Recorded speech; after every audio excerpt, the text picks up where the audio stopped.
I got broads in Atlanta, just to the lean the family, credit cards and the scammers, hitting the licks in the band, legacies. Mais qu'est-ce que ça veut dire obéir à ses parents?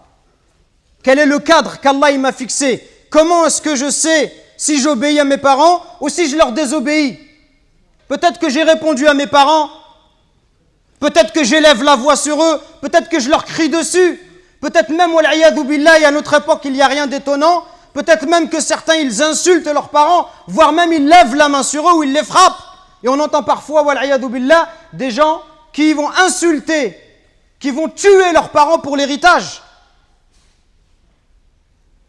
La règle, le cadre, c'est ce verset coranique. Allah Azza wa Jal, il nous dit « Et ton Seigneur a décrété n'adorer que lui ». Ça, c'est le droit d'Allah sur ses serviteurs. D'adorer Allah et de ne pas lui donner des associés. Et de marquer de la bonté envers les pères et mères. Si l'un d'eux ou tous deux doivent atteindre la vieillesse auprès de toi, si tes parents ils vont vieillir auprès de toi, ça veut dire quoi? Dans ta maison. Dans ta maison, ça veut dire que tu ne les mets pas dans une maison de retraite, comme on fait aujourd'hui, où dès que les parents ils sont vieux, on les prend, on les jette dans la maison de retraite et on vient les voir une fois dans l'année. Et tout le reste de l'année, on ne s'occupe pas d'eux. Non, Allah il te dit, s'ils atteignent la vieillesse, auprès de toi. Quand tes parents ils sont âgés, ils restent chez toi. Parce que quand tu étais petit, ils ne t'ont pas envoyé dans une pension, ils t'ont gardé chez eux et ils sont occupés de toi. S'ils atteignent la vieillesse, ne leur fais point fi, ne leur dis pas pff. Ça, juste le fait de dire mes frères et sœurs. Comprenez bien ce qu'Allah il nous demande. Le simple fait de dire à son père, pff, ça c'est interdit. Que dire de celui qui se plaint et qui dit à son père ou à sa mère, tu comprends rien, mais c'est toujours pareil avec toi, mais ceci, mais cela. Allah il t'a interdit de juste dire pff. Et ne les brusque pas, mais adresse-leur des paroles respectueuses. Et par miséricorde, abaisse pour eux l'aile de l'humilité et dit, invoque pour tes parents, ô mon Seigneur, fais-leur à tout de miséricorde comme ils m'ont élevé tout petit. Et il n'y a que lorsque tu seras toi-même un père de famille, ou lorsque tu seras ma sœur, une maman, que tu vas comprendre la valeur de ta mère et de ton père. Quand tu vas voir que la mère, pendant 9 mois, elle te porte et elle subit les difficultés. Elle subit des coups de ta part. Que lorsque tu nais, le jour où Allah t'a mis au monde, ce jour-là, ta mère elle a l'impression qu'elle allait mourir, tellement les douleurs, elles sont intenses. Et les hommes, on ne sait pas de quoi on parle quand on parle de cela. Il n'y a qu'une femme qui peut l'expliquer. Quand ta mère, pendant 2 ans, elle t'a allaité, elle ne dormait pas la nuit. Pendant 2 ans, tu lui as perturbé son sommeil. Quand tes parents, à 4 heures du matin, ils sont levés pour aller travailler, pour t'acheter des vêtements.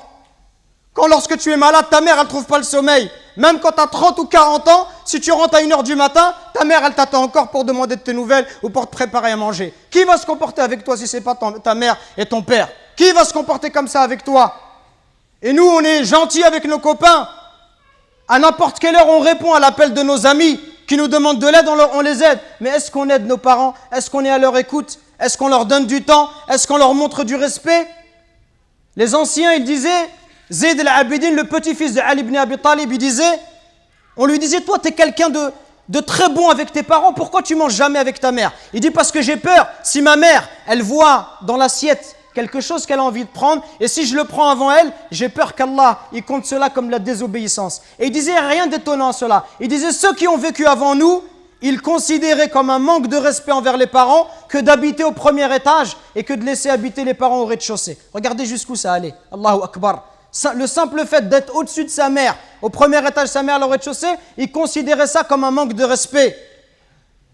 Et d'autres chez les Sahaba, ils disaient, quand il y avait un scorpion qui est rentré dans un trou, il a mis sa main et il s'est fait piquer. On lui dit, pourquoi tu mets ta main alors qu'il y a un scorpion? Il dit, parce que j'ai peur que ce scorpion il sorte et qu'il ne pique ma mère. Regardez le respect. Et regardez aujourd'hui l'attitude des enfants envers les parents. Regardez ne serait-ce que le regard, les yeux.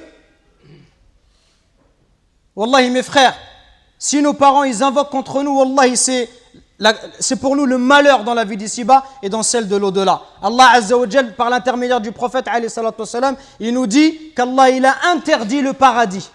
Interdit le paradis à celui qui désobéit à ses parents. Donc attention mes frères, à ne pas causer du tort à nos parents, à ne pas leur manquer de respect, mais soyons plutôt à leur écoute, soyons plutôt bons, miséricordieux pour eux. Et ceux qui doivent le plus profiter de notre générosité, de notre douceur, notre bonté, notre bon comportement, les premiers à profiter de cela, ça doit être nos parents.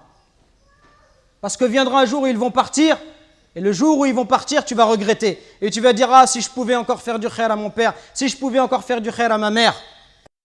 Nous récoltons vos dons pour la construction d'une nouvelle mosquée à Longjumeau. Walillahi alhamd. Barakallahu fikum, qu'Allah il accepte ces dons de votre part. Et continuons, Inch'Allah. Et bi'idhnillah, dans pas longtemps, on espère avoir de bonnes nouvelles. Qumu ila salatikum yarhamni wa yarhamkumullah.